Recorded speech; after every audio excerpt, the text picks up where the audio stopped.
Kaizer Chiefs legend Brian Baloyi has told Kaizer Chiefs not to sign Kanyisamayo for a reason that you will probably agree with. But he also said something that I don't necessarily think is true. I think it's debatable, and I will also want to hear what you think about this particular issue. Hello and welcome to Khosi Nation Fan TV. I am Baloyi, I'm your host, and this is where fans meet and talk about Kaizer Chiefs. Khosi Football Club. We all know that Kaizer Chiefs have a striker pandemic and they are not doing well in front of goals. And now they've been linked with a lot of strikers, and one of them has been Kanyisamayo. I'll just come out and say it. It was clear by Committees, the CEO of Cape Town City, when he said that the price tag on Kanyisamayo is 36 million rands. That's it, nothing less. 36 million rands. Kaizer Chiefs are not paying that kind of money.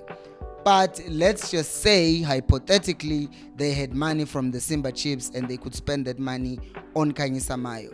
Brian Baloyi says Chiefs shouldn't sign him because of the fact that we do not have a coach. And this thing of signing players without a coach is actually shooting yourself in the foot, which I agree with. Because, come to think of it, the players that we have, the Rangas, them two Tanzane, the Castillos, all the players that were signed by Kaizer Chiefs this season, including Abosbong Senemtetwa, they were asked. Uzwan is the one who asked the management to sign those players. He told them that these are the players that he needs in the team. And if you look at the team, those are the positions that we lacked. Look at Modi, we were lacking wingers. Look at Potsane on the right, we were lacking wingers as well. Midfielders, we needed a player like Mteto, we needed a Castillo, more of a box-to-box player. Our centre-back pairing wasn't working, so we needed a centre-back. And we also needed to push it over to left back. So it does make sense in the context of what was happening last season. And Chiefs then essentially removed Uzwane from that position. And by that act alone, they were basically saying, we have signed new players who were wanted by Zwane, but now we're giving those players to Mlifintsek. And that's the same thing that Chiefs usually does. We buy all these players first, and then we sign the coach second. Or we scout in however way that they scout, and then they just give the coach those players, and they want the coach to work with what he has, even though sometimes you can clearly see that this player does not actually fit the style of play of that coach. One classic player that we always argue about is Ashley Dupree. Dupree is such a good player, there's no debate about that. However, he does not do well as a number 9. He will do well as a number 9 if we're playing against a stronger team like Mamelodi Sundowns, where we're sitting back and we're catching them on counters. Why is he good in those systems? Because that's a system that he's been playing. That's the system that he played at Stellenbosch. He was the one who was utilizing the space behind the defenses and scoring goals. I remember when they beat Sundowns 3-0, I think he scored 2 goals, similar goals. Ball over the top, he runs past those defenders, he scored the goal. It's finished. Now with Kaizer Chiefs, we tend to have more position. Now Dupree, how is he going to play as a number 9 with his back against the goal? It's not going to work. And then for him, because he's a very good player, you end up not noticing that actually he's being played out of position, because he will find a way of contributing in other ways. But with many other players, their positions are not so flexible and they're not as good as Dupree, and they end up looking average, only to find that it's because they were scouted from a different coach, from a different team, with a different system. And we expected them to come to Chiefs and do the same thing that they were doing. So I definitely do agree. We shouldn't be signing players without coaches. Also, we should not be signing players without even seeing if they fit in the system that we're playing. And I'm not saying Chiefs shouldn't have signed Dupree. I'm saying he should be played as a winger because that's what he plays better. Or if he's playing, play as a second striker, because being the main striker, the target man, nope, doesn't work. Guys, it's hot. Can you see I'm sweating? Anyways, please do make sure to like the video, subscribe to the channel as well. Let's move on to the second reason that he said to Brian Baloyi. Says that Kaizer Chiefs should give coaches enough time. Wait, this is why I want to ask you a question. He says because the only coach who was given enough time, it was Steve Compella. And I'm like, Steve Compella was at Chiefs for 3 years. right? So he's saying he's the only one who was given enough time.